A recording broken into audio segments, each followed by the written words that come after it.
Iming-iming keuntungan besar merupakan suatu strategi dari sebuah investasi untuk menarik para investor bergabung. Hampir semua investasi yang menjanjikan bunga tinggi merupakan ciri-ciri investasi bodong. Jumlah dana yang terkuras dari masyarakat pun tidak sedikit.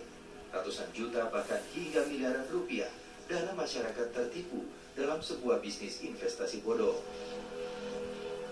Menurut Asosiasi Penjualan Langsung Indonesia, model bisnis dalam investasi ilegal itu biasanya menggunakan skema piramida atau skema Ponzi.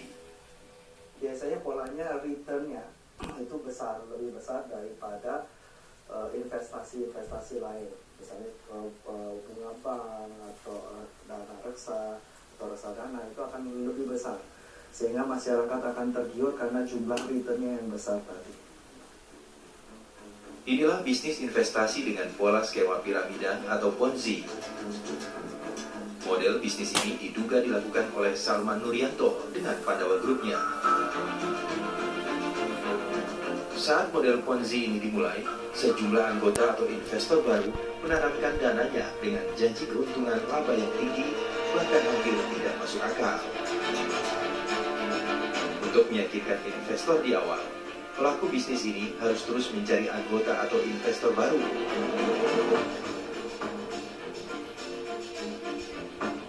Dana dari investor baru itulah yang kemudian diputar untuk menutupi janji keuntungan bagi investor sebelumnya.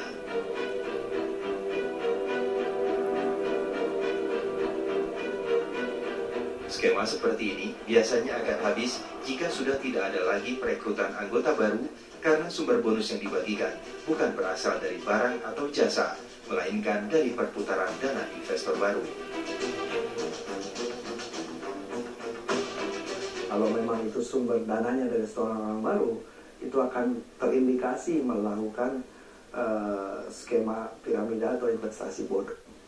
Apalagi kalau terjadi perekrutan, dan terjadi perekrutan itu menghasilkan bonus karena dari setoran orang baru, dari keanggotaan, itu bisa masuk ke skema piramida. Tidak hanya bisnis investasi Pandawa Group yang belakangan disebut-sebut ilegal. Dalam 4 tahun terakhir, sejumlah investasi bodong memakan korban. Dana investor hingga miliaran rupiah raib. Belakangan sang pemilik bisnis tipu-tipu itu justru berurusan dengan polisi. Salah satunya Koperasi Langit Biru. Investasi bodong berkedok badan usaha koperasi itu terjadi pada tahun 2012. Total uang nasabah yang belum dibayarkan mencapai triliunan rupiah. Di tahun yang sama, puluhan warga Depok menjadi korban investasi Gemilang Reksajaya. Para investor dapat keuntungan hanya pada 3 bulan pertama saja. Selanjutnya, keuntungan menjadi tak jelas. Di Jawa Timur, investasi emas yang bernama Raihan Jewelry juga memakan banyak korban pada tahun 2013. Laniwati, salah satu investornya, saat itu mengaku bersama 25 anggota lainnya telah berinvestasi lebih dari 2 miliar rupiah. Namun perusahaan tidak kunjung mengembalikan modal dan keuntungan sebesar 2,5% seperti yang dijanjikannya. Saya total kerugian tim saya 2,2 M.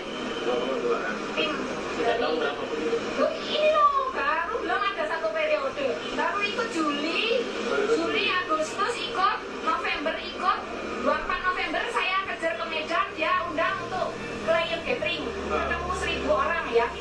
Ternyata di situ udah, saya lihat rekening korannya udah nggak beres.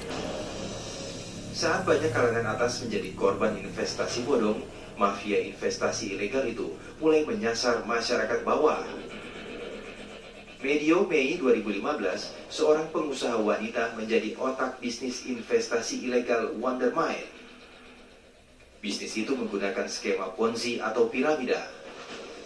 Ribuan orang jadi korban. Putaran uang dari bisnis itu mencapai ratusan miliar rupiah. Juni 2015, sejumlah artis sinetron terperdaya oleh investasi bodong yang dijalankan oleh pria keturunan India, Kamal Tarachan.